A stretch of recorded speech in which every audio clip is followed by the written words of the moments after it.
సూప్లన్నింటిలో రాజా ఎవరంటే తప్పకుండా mutton bone సూప్ని చెప్పొచ్చు.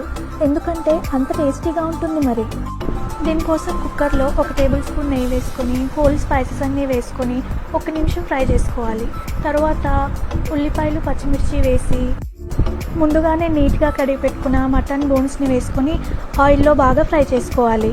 పసుపు, అల్లం వెల్లుల్లి, పుదీనా, కొత్తిమీర, క్యారెట్ ముక్కలు, టమాటా ముక్కలు అన్నీ వేసుకొని బాగా కలపాలి. ఆయిల్లో కొంచెం ఇవి ఫ్రై అయ్యాక ఉప్పు, కారం, ధనియాల పొడి, గరం మసాలా అన్నీ వేసి బాగా కలిపి 1 లీటర్ వరకు నీళ్ళు పోసుకోవాలి. కొత్తిమీర కాడలు వేసి కుక్కర్ విజిల్ పెట్టి 7 నుంచి 8 విజిల్ వరకు రానివ్వాలి. ఈలోపు 2 టేబుల్ స్పూన్ల జొన్నపిండి తీసుకొని 1/2 కప్పు నీళ్లు పోసి కలుపుకోవాలి. దీన్ని సూప్లో వేసి కలిపి 3 నుంచి 4 నిమిషాలు బాగా మరగనివ్వాలి.